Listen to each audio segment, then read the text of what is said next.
Hello guys, कैसे हैं आप सब। मैं ज़ोहैब आप सबका एक बार फिर से स्वागत करता हूं अपने इस डॉट क्लासेस पर। तो जैसा कि आप सबको पता है कि सीबीएसई बोर्ड का क्लास 8 का बोर्ड एग्ज़ाम होने वाला है, तो उसकी प्रिपरेशंस के लिए हम लोग सीबीएसई के बोर्ड एग्ज़ाम का जो प्रीवियस ईयर का क्वेश्चन है 2022 का, उसको सॉल्व करेंगे और उसके ही सॉल्यूशन से हम अपने इससे आने वाले एग्जामिनेशंस की प्रिपरेशंस को कवर करेंगे। तो जिन्होंने अभी तक हमारे चैनल को सब्सक्राइब नहीं किया है, उनसे एक रिक्वेस्ट है कि हमारे चैनल को सब्सक्राइब कर लें और बेल आइकन ज़रूर दबा लें।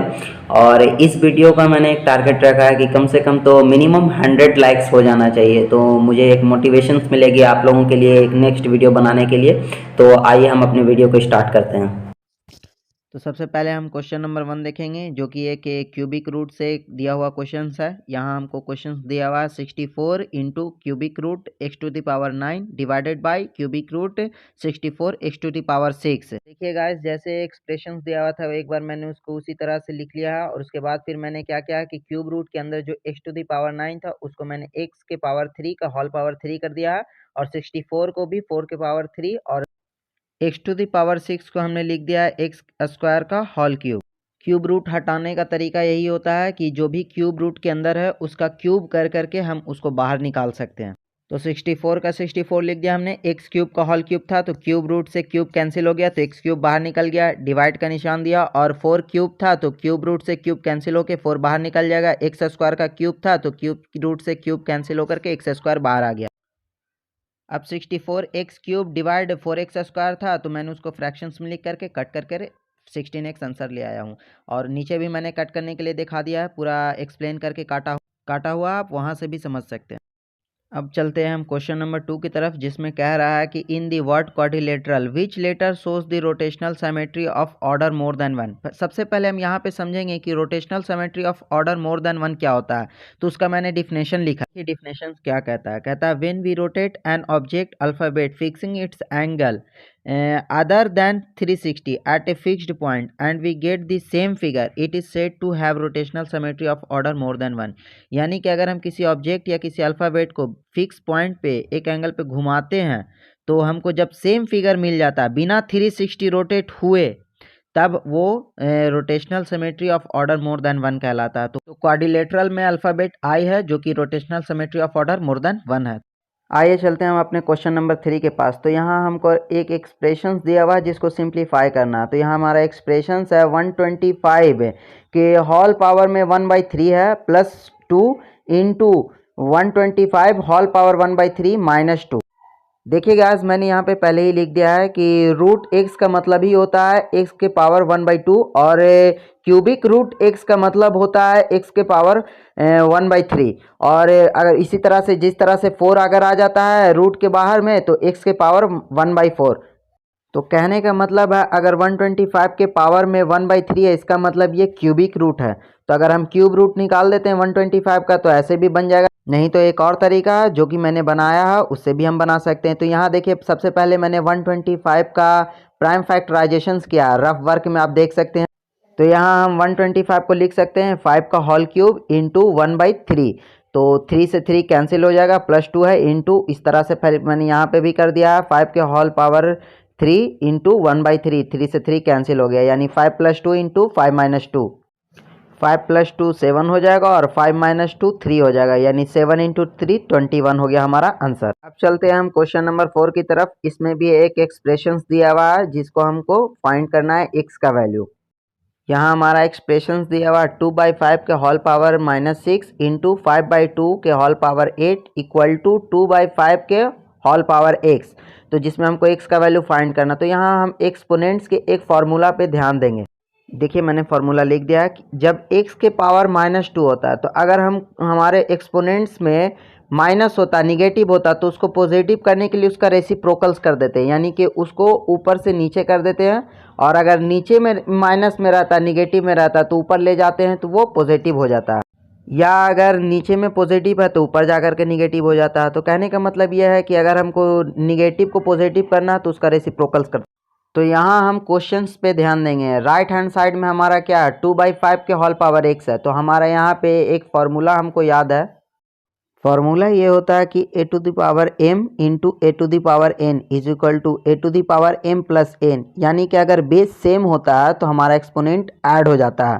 देखिए हमारा बेस राइट हैंड साइड में 2/5 था, तो यहाँ पे मैंने सबको 2/5 के फॉर्म में ही सरिया लिया। तो फर्स्ट वाला तो 2/5 के होल टू द पावर -6 था, तो उसको वैसे ही छोड़ दिया। ये 5/2 था, तो इसको मैंने 2/5 किया, यानी रेसिप्रोकल्स किया। तो इसका जो एक्सपोनेंट्स था वो पॉजिटिव था, तो वो अब क्या हो जाएगा, नेगेटिव। तो अब मैंने सबका बेस 2/5 कर दिया है। देखिए अकॉर्डिंग टू फार्मूला हम जानते हैं कि a to the power n into a to the power n is equal to a to the power m plus n। तो इसी तरह से मैंने एक्सपोनेंट्स को सम कर दिया, यानी कि यहाँ एक्सपोनेंट्स आपका -6 और -8 है, तो वो दोनों का सम किसके इक्वल हो जाएगा, x के, यानी कि हमारा x is equal to 14, sorry x is equal to -14। तो आइए चलते हैं हम अपने नेक्स्ट क्वेश्चन की तरफ। यहाँ क्वेश्चन नंबर 5 कह रहा है divide -45 x square y by √3 x y square. देखिए -45 एक्स स्क्वायर वाई को √3 एक्स वाई स्क्वायर से डिवाइड देना था, तो उसको मैंने फ्रैक्शंस में इस तरह से लिख लिया है।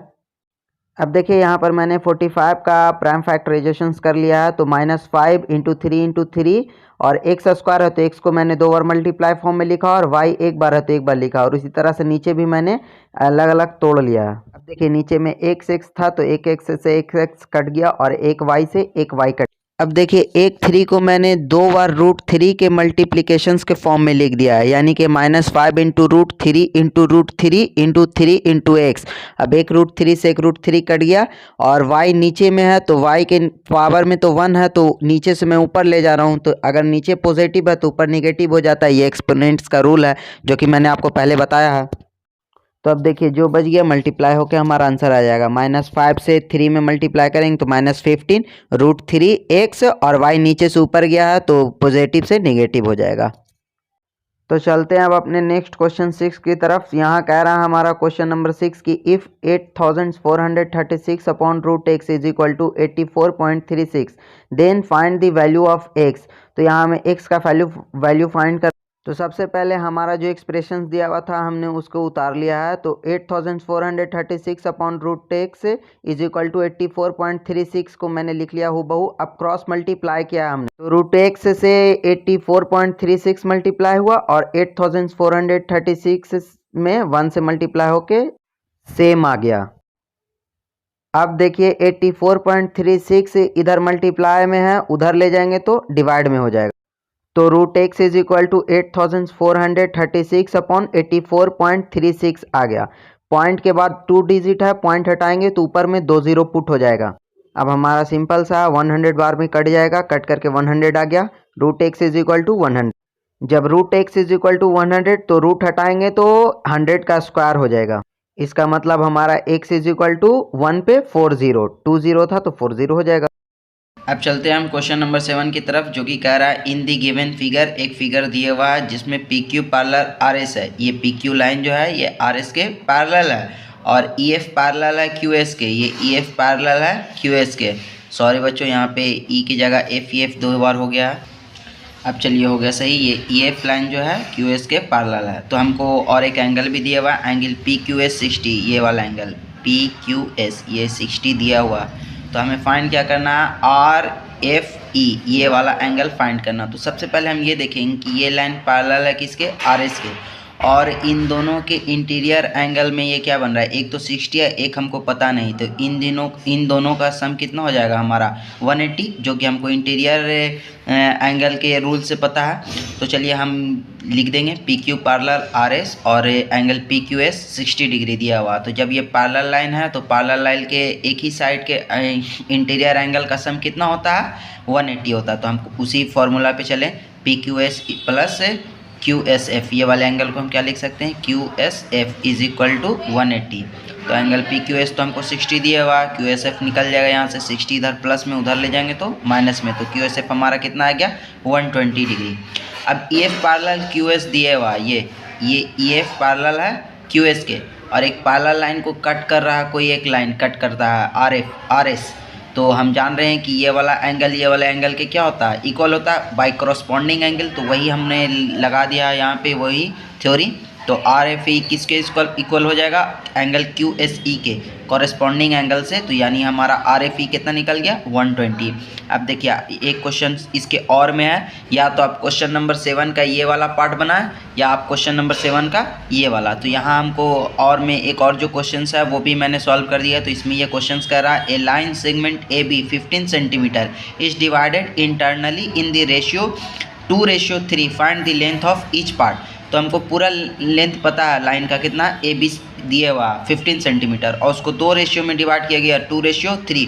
तो हम रेशियो को x मान लेंगे। तो देखिए इस तरह से जो पहले हमको दिया हुआ वो लिख लिया और उसके बाद मैंने बना दिया। तो given that a line segment A B कितना दिया हुआ, 15 सेंटीमीटर। अब ए बी को कितने रेशियो में डिवाइड किया गया वो भी मैंने लिख लिया 2:3 और रेशियो को क्या मान लिया मैंने, x। तो फर्स्ट पार्ट क्या हो जाएगा 2x और सेकंड पार्ट 3x। अब हम टोटल लेंथ जान रहे हैं कि लाइन का कितना 15, तो 2x + 3x = 15। तो हमारा 2 और 3 ऐड होकर के 5x हो गया इक्वल टू 15, x = 15/5। 5 इधर मल्टीप्लाई में था तो इधर ले जाते हैं तो डिवाइड में, तो 5 3 जा 15 यानी x = हमारा कितना गया 3। अभी हमारा रेशियो निकला तो फर्स्ट पार्ट हमारा क्या हो जाएगा, फर्स्ट पार्ट हमने 2x निकाला था तो 2x यानी 2 × 3 6 सेंटीमीटर और सेकंड पार्ट 3x था तो 3 × 3 = 9 सेंटीमीटर। अब चलते हैं हम क्वेश्चन नंबर 8 की तरफ। तो क्वेश्चन नंबर 8 हमारा कह रहा है if x and y very inversely, यानी कि x और y एक दूसरे का इन्वर्सली प्रोपोर्शंस है। If constant of variations is 5, constant of variations हमको 5 दिया हुआ और y = भी दिया हुआ 15, then find the value of x। तो जैसे हमको क्वेश्चन कह रहा है उस तरह से हमने लिख लिया given that x is inversely proportional to y और y = 15। अब प्रोपोर्शनलिटी कांस्टेंट k यानी कितना दिया हुआ है 5। तो देखिए जब हम जानते हैं कि कोई किसी का इन्वर्सली प्रोपोर्शनल होता है तो x इन्वर्सली प्रोपोर्शनल y है तो 1/y होता है और कोई कांस्टेंट टर्म है वो मल्टीप्लाई होता है। तो x = हमारा यहाँ क्या आ जाएगा k/y। x का वैल्यू ही फाइंड करना, k हमको दिया हुआ 5 और y का वैल्यू 15 यानी x = हमारा 1/3। और अगर हम इसको पॉइंट में भी निकालेंगे तो आ जाएगा हमारा 0.33, इस तरह से आ जाएगा हमारा आंसर। तो ये हमारा क्वेश्चन नंबर 8 हो। देखिए हमारा क्वेश्चन नंबर 9 क्या कहता है, हमें कह रहा है कि सॉल्व फॉर x का वैल्यू फाइंड करना है 3 - 3/4x = -12। तो जैसे एक्सप्रेशन दिया हुआ था हमने उसको एक बार हूबहू उतार लिया। तो 3 नीचे में कुछ नहीं है, 3 के अपॉन में तो हम 1 कर सकते हैं, 1 सबके अपॉन में छुपा होता है। -3/4 × x = -12। अब देखिए 1 और 4 का एलसीएम निकाला मैंने, 4 आया। 1 से 4 में डिवाइड देंगे 4 ही आएगा और उसके बाद हम 3 से मल्टीप्लाई किया तो 4 3 जा 12, माइनस है तो माइनस, 4 से 4 में डिवाइड देंगे 1 आएगा तो 1 से 3 में 3 और x = -12। अब देखिए मैंने कुछ नहीं किया, क्रॉस मल्टीप्लाई, इसके ऊपर से इसके नीचे, इसके ऊपर से इसके नीचे। तो यहाँ तो 1 से मल्टीप्लाई होगा तो 12 - 3x का वही उतर जाएगा और इक्वल टू -12 4 जा 48, -48 हो जाएगा। अब देखिए 12 इधर प्लस में था, उधर ले जाएंगे तो माइनस में, तो -48 और -12 ऐड होगा बट माइनस में ही रहेगा, -60। अब 3 एक से है इधर, 3 इधर माइनस में इंटू में है तो इधर ले जाएंगे तो डिवाइड में, तो -3 इधर आ गया, माइनस से माइनस कटा और 3 से 60 कटा 20 बार में, तो x = हमारा कितना आ गया 20। समझेंगे हम क्वेश्चन नंबर 10 क्या कह रहा है। क्वेश्चन नंबर 10 में कह रहा है कि card mark with number 1 to 25, card पे 1 से लेके 25 तक नंबर लिखा हुआ है, are placed in a box, उस और एक बॉक्स में रखा है, एंड मिक्सड थ्रोली, और उसको मिक्सड कर दिया गया अच्छी तरह से। 1 card is drawn at random, अगर यदृच्छा मतलब बिना देखे हम उसके बक्से में से एक कार्ड निकालते हैं from the box, what is the probability of getting a prime number, तो क्या प्रोबेबिलिटी होगा कि वो एक प्राइम नंबर निकलेगा। तो सबसे पहले जो जो क्वेश्चंस में दिया हुआ हमने उसको लिखा, तो total number of cards total कितना 25, 1 से 25 तक है तो 25 कार्ड होगा, और total prime number between 1 to 25 कौन कौन सा होता है। तो प्राइम नंबर हम जानते हैं कहाँ से शुरू होता है, 2 से। प्राइम नंबर का मतलब होता है वैसा नंबर जो खुद के और 1 के टेबल में आता है और उसके अलावा और किसी टेबल में नहीं आता। तो देखिए 2 प्राइम नंबर स्टार्ट होता है 2 से, तो 2 3 5 7 9 11 13 17 19 23, तो टोटल कितना प्राइम नंबर आता है 1 से लेके 25 तक में 9।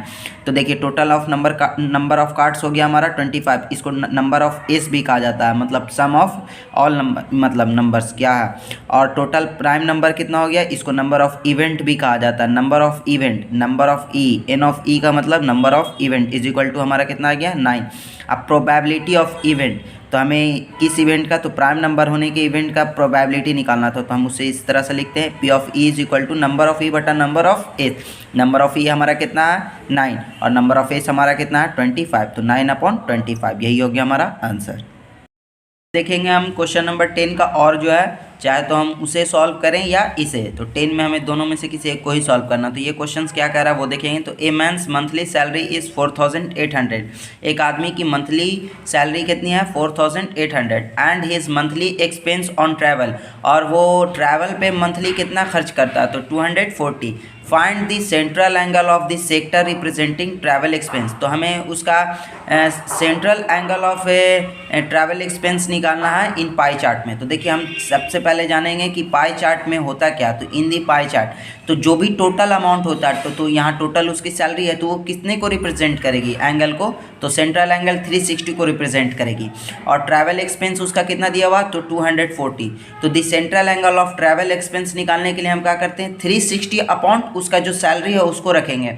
तो 360 अपॉन जो भी अमाउंट दिया हुआ रहेगा, अगर मान के चलिए दूसरा क्वेश्चन आता है तो डेटा चेंज कर देगा, बट बनाएंगे हम इसी तरीके से। तो 360 अपॉन टोटल अमाउंट, तो टोटल अमाउंट हमारा कितना था, तो 4800 उसकी सैलरी थी, तो उसे लिख दिया।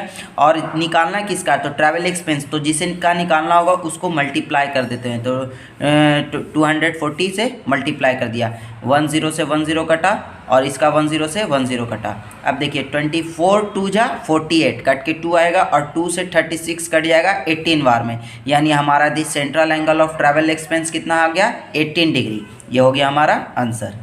देखेंगे हम क्वेश्चन नंबर 11। तो क्वेश्चन नंबर 11 में कह रहा after allowing a discount of 20% on the marked price of an article, तो एक आर्टिकल या कोई एक सामान में 20% का डिस्काउंट देने के बाद, उसके मार्केट प्राइस में 20% का डिस्काउंट देने के बाद it is sold for 480 rupees.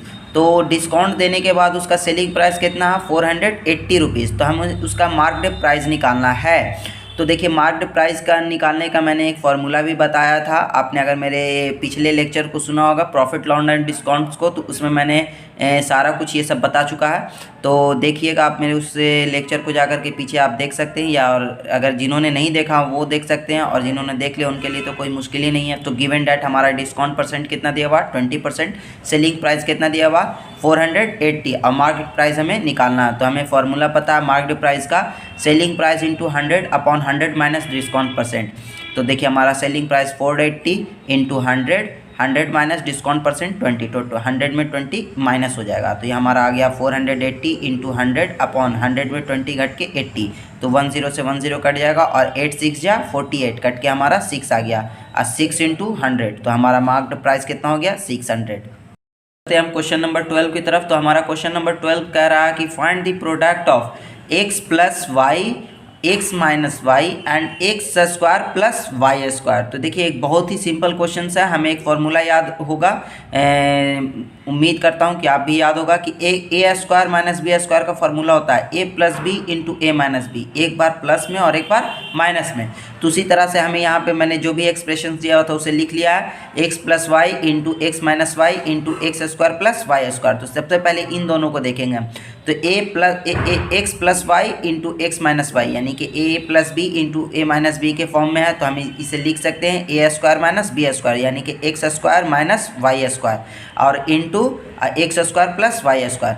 अब फिर वैसे ही आ गया हमारा यहाँ ए माइनस बी इंटू ए प्लस बी, ए की जगह एक्स स्क्वायर है और बी की जगह वाई स्क्वायर है, तो हम बस वही करेंगे ए स्क्वायर प्लस ए स्क्वायर माइनस बी स्क्वायर। तो ए स्क्वायर ए की जगह कितना है एक्स स्क्वायर, तो एक्स स्क्वायर लिखा और उसका होल स्क्वायर, माइनस बी की जगह कितना वाई स्क्वायर, तो बी स्क्वायर होता है तो वाई स्क्वायर का होल स्क्वायर।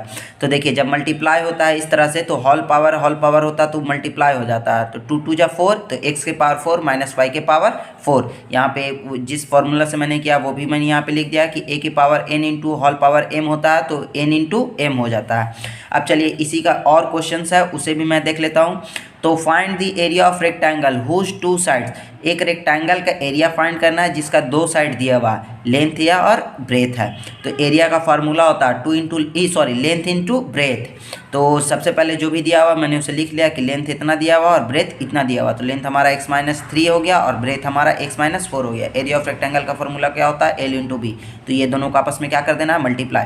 तो सबसे पहले देखिए कब से मल्टीप्लाई किया जाता है वो देखेंगे। तो x लिया, x से दोनों में मल्टीप्लाई करेंगे तो x से x में x स्क्वायर, x से -4 में तो माइनस प्लस माइनस हो जाएगा और 4 से x में 4x हो जाएगा।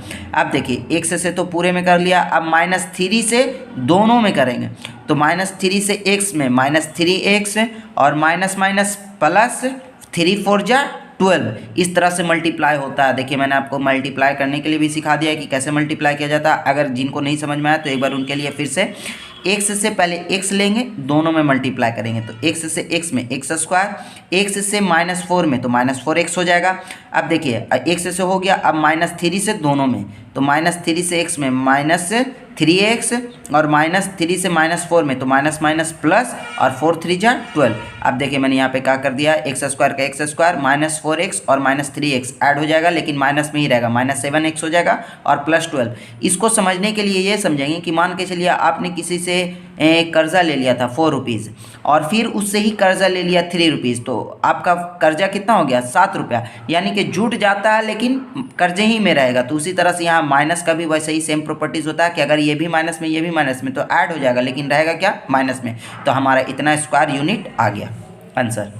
क्वेश्चन नंबर 13 की तरफ, इसमें कह रहा था name A 2 dimensional geometrical figure having an angle of rotation 90 degree.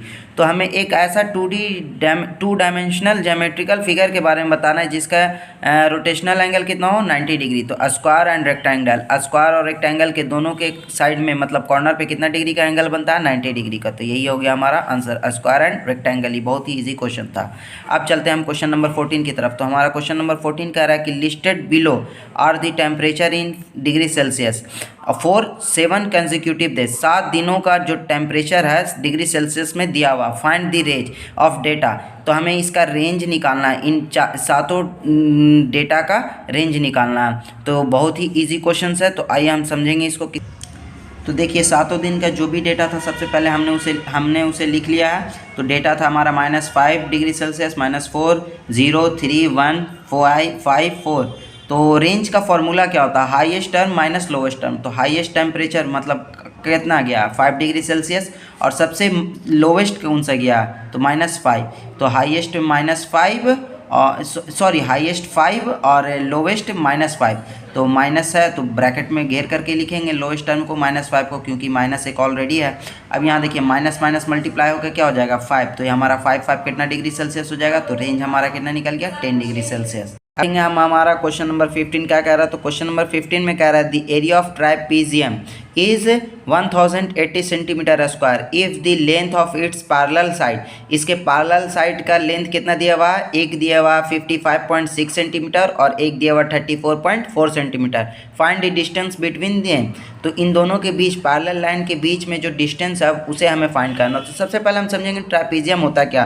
तो ट्राइपीजियम में 2 साइड जो होता है एक दूसरे के पैरेलल होता है, एक छोटा होता है और एक बड़ा होता है। तो देखिए मैंने एक बड़ा साइड बनाया, तो जो बड़ा साइड है वो भी दिया हुआ हमें 55.6 सेंटीमीटर और एक छोटा साइड मैंने बनाया 34.4 सेंटीमीटर। और 2 अनपैरेलल लाइन होता है, तो ये दोनों पैरेलल नहीं होता और 2 पैरेलल होता है। इसी को क्या कहा जाता है ट्राइपीजियम। और पैरेलल लाइन के बीच की जो डिस्टेंस होती है उसको हम इस तरह से अगर परपेंडिकुलर से लाइन से मिला देते हैं तो ये हमारा डिस्टेंस होता है। तो ट्राइपीजियम का फॉर्मूला ही होता है। तो सबसे पहले मैंने जो गिवन था उसे लिख लिया। पैरेलल साइड ए बी दिया हुआ कितना 4 सेंटीमीटर और CD कितना दिया हुआ 55.6 सेंटीमीटर। तो हमें डिस्टेंस क्या फाइंड करना AM। मैंने एक लेट करके मान करके एक ट्राइपेजियम बना लिया, ABCD एक ट्राइपेजियम बना लिया और A से AM मैंने उसका डिस्टेंस मान लिया, पैरेलल लाइन के बीच में डिस्टेंस मान लिया। अब द एरिया ऑफ ट्राइपेजियम दिया हुआ हमारा कितना दिया हुआ 1080 सेंटीमीटर और फॉर्मूला क्या होता है एरिया ऑफ ट्राइपेजियम का 1/2 sum of parallel side into height is equal to 1080। तो देखो पैरेलल साइड हमें दिया हुआ क्या दिया हुआ एक पैरेलल साइड CD और AB है, तो CD और AB को जोड़ देंगे तो 1/2 34.4 प्लस 55.6 इंटू H, यही हमें हाइट फाइंड करना है। हाइट को हम AM माना है, चाहते तो हम यहाँ पे M भी लिख सकते थे लेकिन हाइट ही रहने दिया है। अब देखिए ये दोनों ऐड होगा तो कितना आ जाएगा 90। अब 2 से कट जाएगा 90 कितना बार में 45 बार में, 45 से H क्या हो रहा है मल्टीप्लाई हो रहा इज इक्वल टू कितना दिया हुआ हमारा एरिया 1080। अब 45 इधर मल्टीप्लाई में उधर ले जाएंगे, डिवाइड में काट दिया मैंने, 5 बार में काटा, 9 5 जा 45 216 5 जा 1080। अब फिर मैंने 9 से काटा तो 9 2 जा 18 और बचा कितना 3, 9 4 जा 36। H इज इक्वल टू हमारा कितना गया 24 सेंटीमीटर। ये मैंने 24 सेंटीमीटर इन दोनों पैरेलल लाइन के बीच में डिस्टेंस निकाल दिया। 3 का ही एक और क्वेश्चन है, चाहे तो मैं उसे बना सकता था या इसे भी, मैंने दोनों को सॉल्व कर दिया, या आप एग्जाम में दोनों में से किसी एक को ही बनाएंगे, इसी पैटर्न का क्वेश्चन आएगा। तो the volume of a cylinder is 28 pi centimetre cube. किसी सिलेंडर का वॉल्यूम दिया हुआ 28 पाई सेंटीमीटर क्यूब और उसका हाइट कितना दिया हुआ 7 सेंटीमीटर। तो हमें उसे का रेडियस फाइंड करना है, रेडियस बताना। तो सबसे पहले जो भी दिया रहता है उसको लिख लेते हैं ताकि हमें बनाने में आसानी हो। तो दी हाइट ऑफ सिलेंडर दिया हुआ कितना 7 सेंटीमीटर और दी वॉल्यूम ऑफ सिलेंडर कितना दिया हुआ 28 पाई सेंटीमीटर क्यूब। तो सिलेंडर जब दिया हुआ वॉल्यूम तो हम उसका फार्मूला लेफ्ट हैंड साइड में लगाएंगे। तो फार्मूला क्या होता है सिलेंडर के वॉल्यूम का 2 पाई RH इज इक्वल टू 28 पाई। देखिए यहाँ पे हमें 2 पाई को 2 पाई छोड़ देंगे, R का वैल्यू तो पता नहीं, H दिया हुआ हमें 7, तो 7 मैंने यहाँ पे पुट कर दिया। तो 7 2 जा 14 पाई आ गया, 14 pi R is equal to 28 pi. R निकालना, 14 पाई को उधर ले जाएंगे तो 14 पाई इधर मल्टीप्लाई में था, इधर आकर के डिवाइड में, पाई से पाई कट गया, 14 2 जा 28 यानी R इज इक्वल टू हमारा कितना गया 2 सेंटीमीटर, यानी कि दी रेडियस ऑफ सिलेंडर कितना हो गया हमारा 2 सेंटीमीटर। ये दो क्वेश्चन हमारा एरिया से था। अब आगे देखेंगे क्वेश्चन नंबर 16 में क्या कह रहा है। तो कह रहा है कि the population of a town in a particular year is 10,000 से। किसी एक टाउन की जनसंख्या आबादी एक साल में किसी एक पार्टिकुलर ईयर में कितनी थी 10,000। If it increase at the rate of 8% per annum, यानी उस टाउन में आबादी 8% के दर से हर एक साल बढ़ रही है, एनुअल वार्षिक वृद्धि कितनी हो रही है 8%। तो find the populations of a town after 2 years, यानी 2 साल बाद अब हमें उस टाउन का पॉपुलेशंस निकालना। तो देखिए सबसे पहले जो दिया हुआ था उसे लिख लेते हैं। प्रेजेंट पॉपुलेशंस कितना था 10,000, रेट क्या दिया हुआ एनुअल तो 8% वो लिख लिया। टाइम कितना दिया हुआ 2 ईयर्स, तो टाइम को n मान लेते हैं और 2। पॉपुलेशंस आफ्टर n ईयर्स, तो पॉपुलेशंस आफ्टर 2 ईयर्स निकालना हमें, तो इसका फॉर्मूला होता है present populations into 1 plus R मतलब rate upon 100 whole power n का मतलब टाइम। तो यहाँ मैंने प्रेजेंट पॉपुलेशंस की जगह वैल्यू पुट किया 10,000, 1 प्लस रेट हमारा 8 था, 8 अपॉन 100 उसका होल स्क्वायर इसलिए हुआ क्योंकि पावर में n था, n मतलब टाइम, तो टाइम हमारा 2 ईयर्स दिया हुआ तो 2 लिख दिया। अब देखिए सबसे पहले हम क्या करेंगे, तो पॉपुलेशंस ऑफ आफ्टर 2 ईयर्स निकालना है, तो पहले 10,000 का 10,000 छोड़ दिया, 1/1 के नीचे कुछ नहीं था तो 1। अब 1 और 100 कैल्शियम लिया तो 100, 1 से 100 में डिवाइड देंगे तो 100 आएगा, 100 से 1 में मल्टीप्लाई करेंगे तो 100 प्लस, और यहाँ 1 देखिए 100 से 100 में डिवाइड देंगे 1 से 8 में मल्टीप्लाई करेंगे तो 8 है। तो इस तरह से बस प्रोसेस थोड़ा मतलब वही है, सेम है, लेकिन थोड़ा लंबा हो गया है।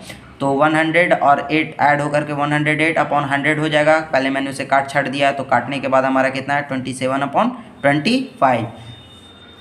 अब आगे देखिए, तो 27 अपॉन 25 का होल स्क्वायर, यानी 27 का स्क्वायर और 25 का स्क्वायर। तो देखिए 27 का स्क्वायर आता है 729 और 25 का स्क्वायर आता है 625। अब देखिए मैंने कट किया तो 125 5 बार में कट किया है तो 125 5 जा 625, और 5 बार में कट किया तो 2005 जा 10,000। फिर मैंने 5 बार में कट किया 25 5 जा 125 और 405 जा 2000।